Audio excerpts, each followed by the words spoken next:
Hello everyone, welcome to the class. In this video, we'll take up the mechanism of the DNA replication. In the previous video, we have already seen the enzymes required for the DNA replication or the replication enzymes, as well as we have seen who actually had given the semi-conservative mode of DNA replication and which are the other modes of DNA replication, as well as we have also studied the experimental proof to prove the semi-conservative mode of DNA replication, that is the Michelson and Stahl experiment. So with all this background, today we'll take up the mechanism of DNA replication. Mechanism of DNA replication means how exactly the replication takes place. Now, in your NCERT, there is one diagram which you can see in this way. So this is one diagram which is there in your NCERT, which is being called as the replication fork, isn't it? So this is a replication fork.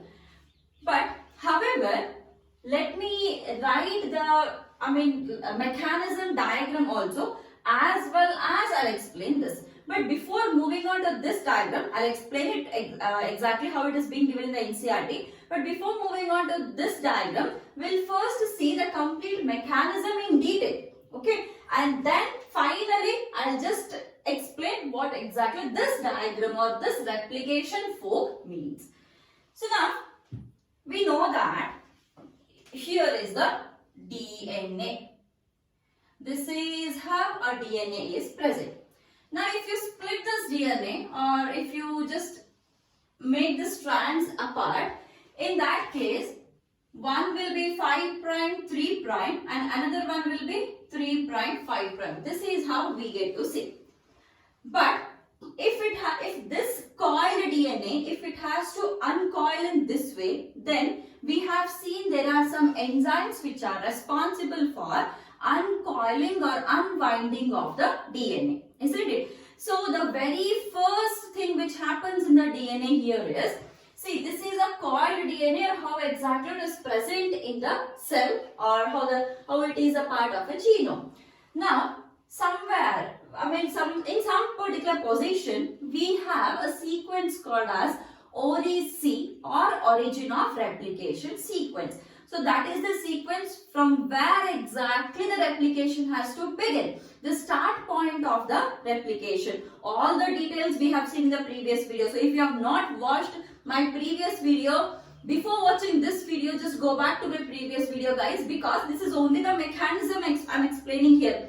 Whatever enzymes are required and that the function of the enzymes, everything I've explained in the previous video only. So this is just the mechanism. So first go back to that video. I have given the link in the description box below, and then come to this video. So now, origin of replication. Let's imagine here is a sequence of origin of replication. Okay, this is a sequence.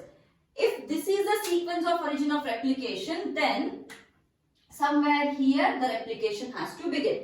If the replication has to begin, then first this has to uncoil or unwind in this particular manner. Let's write here is the origin of replication. If this is the origin of replication, so now for the replication to start, here we have to get the new strands. If we have to get the new strands here, then there should be a opening like this. It means somewhere here the opening has to be done. Who is doing the opening or who is making this nick? This nick is done by the enzyme called as the endonucleases. Okay, endonucleases is the enzyme which we have seen in the previous video also. That is the enzyme which is actually making a small nick here in the DNA where the origin of replication is present. Origin of replication, in simple terms we can call it as ORIC or ORIC. Who is identifying this ORIC? Again, I had spoken about one enzyme or a protein, right? Then the name was DNA protein. So now this origin of replication is identified by an enzyme or a protein called as DNA protein. this DNA A protein will first identify the origin of replication. Once the origin of replication is identified, now the endonucleases, okay? See, origin of replication is identified by DNA A. After the DNA A, the endonucleases will create a small nick. Endonucleases will create a small nick. Now after the nick is being created, now the enzyme can go inside and then break the hydrogen bonds. Right? If the enzyme has to go inside, which is that enzyme which is going inside or unwinding the DNA? The enzyme is DNA helicase enzyme, which is also called as DNA B protein. DNA B protein or DNA helicase enzyme. However, DNA helicase will not be able to come to this particular site on its own. There is a need of one more protein which acts as a vehicle to carry the DNA B enzyme or DNA B protein or the DNA helicase enzyme. And that protein which acts as a vehicle to carry the helicase is the DNA C protein. So how many enzymes are over? The first one is DNA A protein. Then comes the endonucleases. After the endonucleases, now there is a DNA C protein which is carrying the, or let me write it here, which is carrying the DNA B protein or otherwise which is also called as helicase. So now the helicase has entered inside. When the helicase enters inside, see now actually here are the hydrogen bonds present like this. Everywhere we have the hydrogen bonds present like this. These hydrogen bonds should be broken down. That is, see, it should be or it looks like this. The hydrogen bonds will be broken down. If the hydrogen bonds have to be broken, then the DNA B or helicase which enters from this nick, it has to travel like this. So, as in it travels, so exactly how it looks is, see, if this is the DNA, fine. If this is a DNA like this, and here somewhere there is a nick created, and from this way the DNA helicase is entering. When the DNA helicase enters, see, previously it was like this, okay, it was quite like this. Now, or I'll show it this way only. Now, when the nick is created here, the DNA helicase has entered inside. As in the DNA helicase will travel from here to here, now the hydrogen bonds will get broken down and now the strand will move apart like this. This is how it moves like this. Okay, so when it is moving apart, as in DNA helicase comes from this position to this position, there are chances that this may again rejoin like this. This may open, but this may rejoin again. So, to avoid the rejoining or to avoid the rewinding of the DNA, here from this position to this position, we call it as unwinding of DNA. From this position to this position, we call it as rewinding of DNA. So, to avoid the rewinding of DNA, there are a set of proteins which are called as SSB proteins, that is single-stranded binding proteins. We have seen this also in detail in the previous video. Okay, so these proteins, what they do, they will hold the strands like this. They hold the strands like this. So up to SSB proteins, we will now first draw the diagram and then we will see the next part. So we have totally written 1, 2, 3, 4, 5. 5 enzymes we have written. We'll first draw the diagram and then we'll move on to the next part of the mechanism. For time being, I'll just wipe this diagram and then later on again we'll come back to this particular diagram only, okay? Now, to start with, originally how the DNA is present? Originally, the DNA is present this way. This is how it has been called. Okay. Now when the nick is being created like this, okay, when the nick is created and when the DNA helicase goes inside, now what happens, due to the breaking of the hydrogen bonds, and since the single stranded binding proteins are holding the two strands apart like this, how this opens is, see, this is how it opens.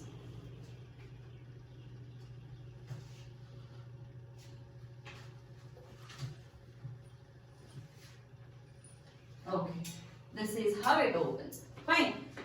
Now, somewhere here the nick is being created. Let's imagine this is a place where the nick is created. If the nick is created, which clearly means that here is the origin of replication. And here the hydrogen bonds, I'm not drawing it. So, hydrogen bonds are broken down. And the single stranded binding proteins are holding the strands apart. It is simply like, you can imagine it. See, you are holding, there is some rope, and you are just holding the rope apart, so that if you leave the rope like this, it will again coil back. It will again recoil, right? So the same theory applies here also. Single stranded binding proteins are holding the strands apart. If the single stranded binding proteins, they leave the strands, then the strands will again recoil, or they will rewind again. So these are the single stranded binding proteins.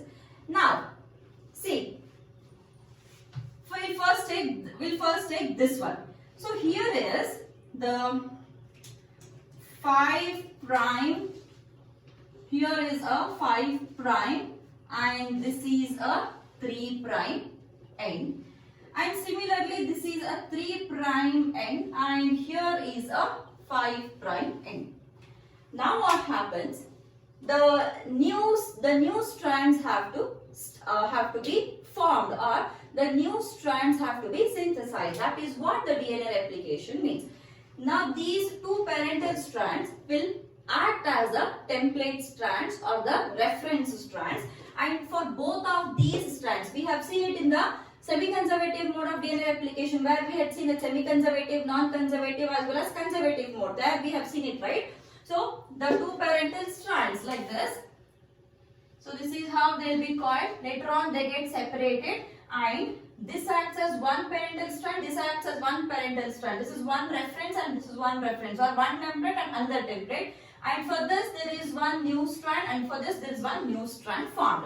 So now this is one template, second template, or one reference, second reference. First parental, second parental strands. And for this there should be the new DNA daughter strands which have to be formed. How are they formed? So 5 enzymes which we have written here. I am showing the 5 enzymes.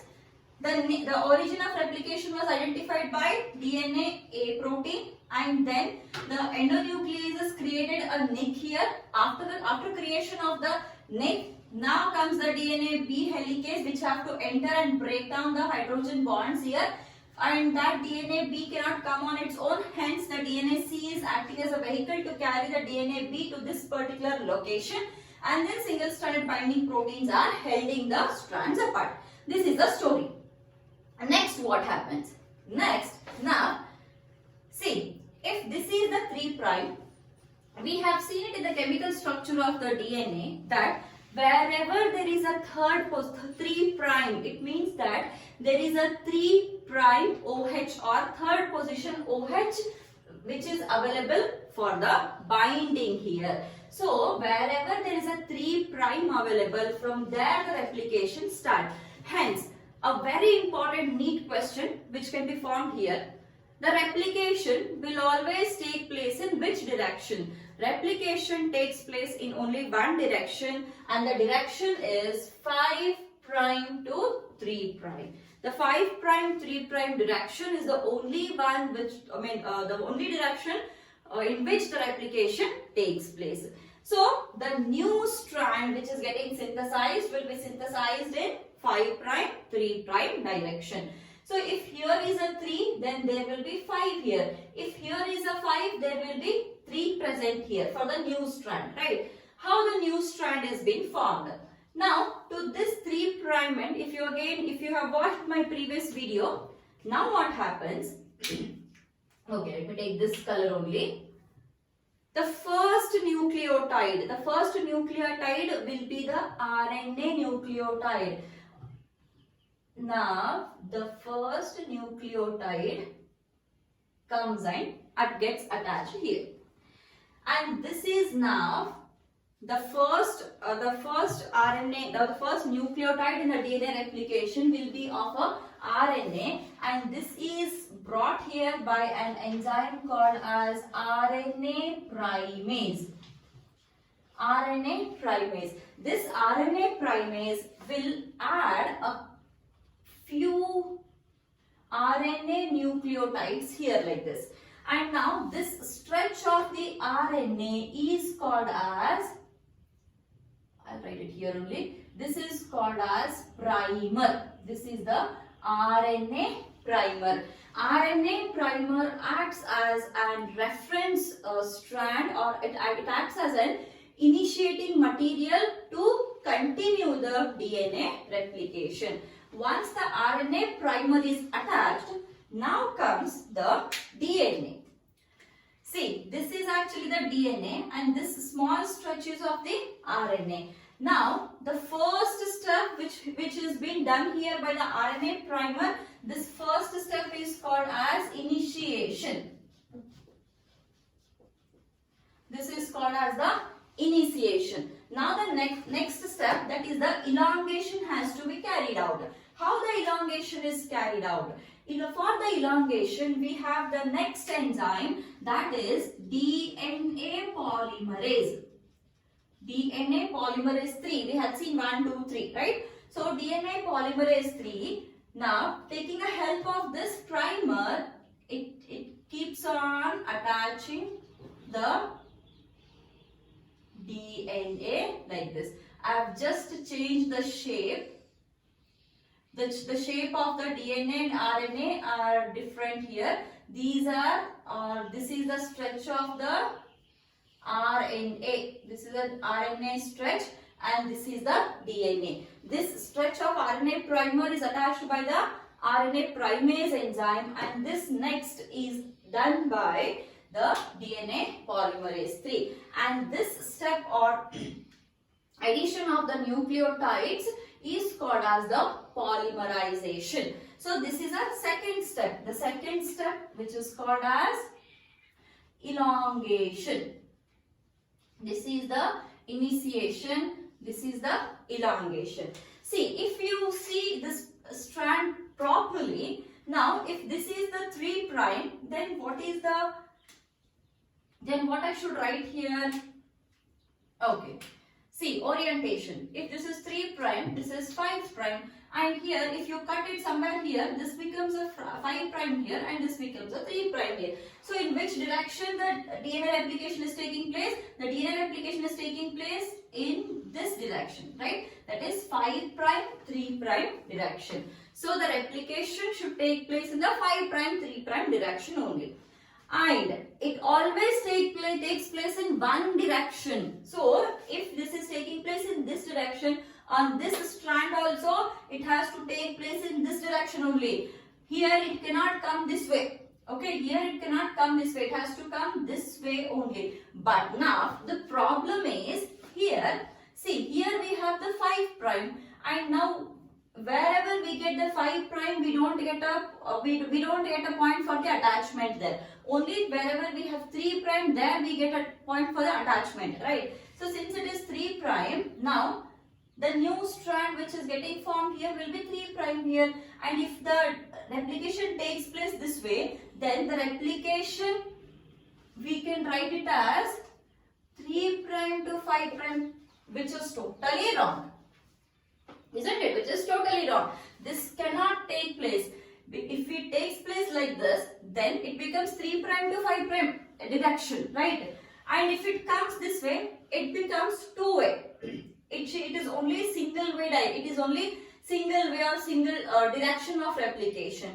We don't have 2 directions of replication also. Now, then how does the replication takes place on this strand?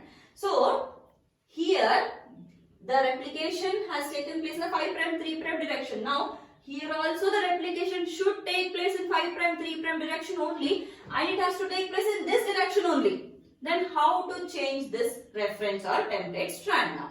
On this strand, okay, on this strand the replication is quite different compared to this strand. How it takes place? So for time being, I'm just wiping this off, okay, I'll just wipe this off for time being. I'll join this completely. Okay, now how does the replication take place? For the replication to take place on this strand, here the reference or the template strand will be cut into various fragments like this. It will be cut into various fragments, and these fragments are called as Okazaki fragments. These are called as Okazaki fragments. Very important word, guys. So many times they have asked here. So we have two types of strands wherein we call it as one is a continuous strand, one is a discontinuous strand. So here, and this is a leading strand, this is a lagging strand. I'll explain what are all those. On the lagging strand, the replication takes place in the form of the fragments called as. The answer is Okazaki fragments. The name Okazaki is being given because in the honor of the scientists who have discovered the replication on this particular strand, that is Mr. Okazaki. Okay. Now, how does this take place? See, when you cut the fragment, this end is a 5 prime end as usual, and this becomes a 3 prime end. Now this becomes a 5 prime, this becomes a 3. This again becomes 5 and this becomes 3. This becomes 5 and this becomes 3. This is how it goes. So one by one we'll take only one strand here. I'm just taking one strand out to show how the replication takes place. So this is the first strand, and here is 5 prime and here is a 3 prime. Now the replication should take place this way only. If it takes place this way, it becomes 3 prime to 5 prime, which is totally wrong. So what happens here is this sequence which is present here, this will form a loop like this. See, here the 5 prime which is present here and 3 prime which is present here, this becomes ulta, exactly in the inverted position. Where it becomes inverted, this same will come like this. If it is inverting and if it is forming a loop, this will come in this way. When it comes this way, the 5 comes here and the 3 comes here. Right? See, this is getting inverted. Inverted or forming a loop. When it is forming a loop, it is getting inverted, and here comes the 5 prime and here comes the 3 prime. And when the 5 prime and 3 prime is here, now easily for this 3 prime RNA primer gets attached, and then the DNA nucleotides are being synthesized. So now the replication is in this direction only, that is in this direction only, and it is 5 prime to 3 prime only. So here all the fragments 1, 2, 3, 4. For reference, I have just taken 4 fragments. Here these fragments will form a loop like this. Now this will form a loop like this. After it forms the loop, this becomes the 3 prime and this becomes a 5 prime. When the 3 prime 5 prime comes here, now the new strand is being formed like this. Here is the RNA reference, and then the DNA nucleotides are being added by DNA polymerase.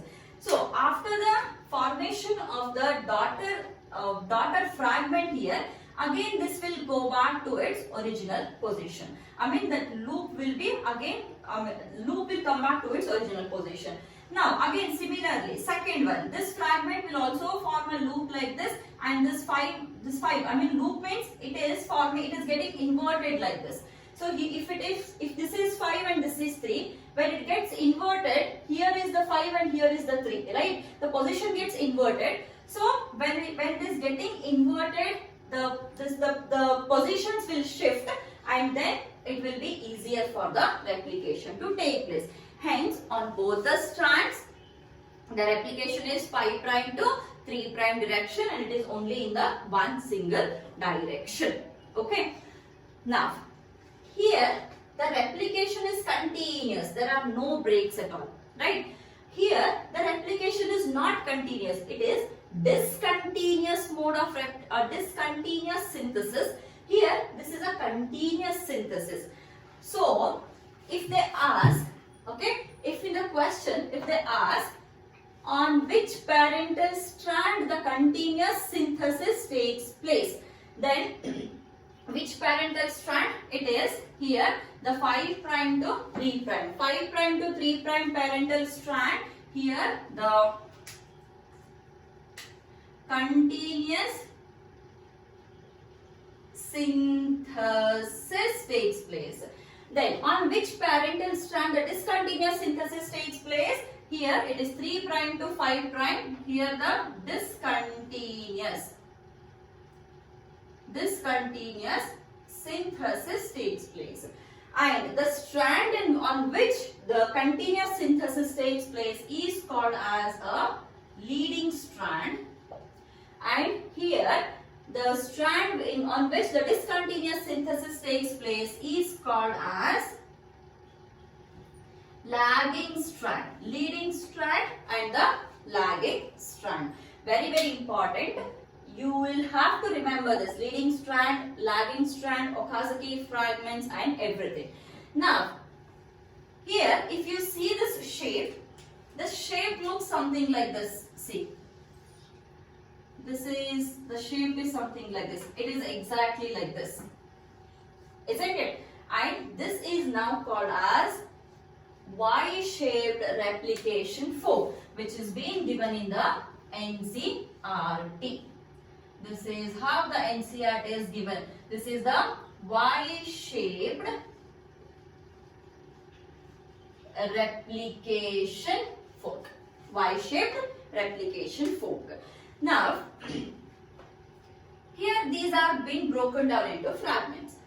At the end of the replication, after the replication process is continued, these fragments have to be rejoined, isn't it? For the joining of these fragments, now we have an enzyme called as DNA ligase enzyme.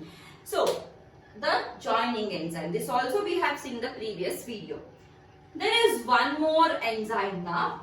See, as in the DNA helicase moves like this, there are chances of getting supercoils here in this positions, or here in these locations.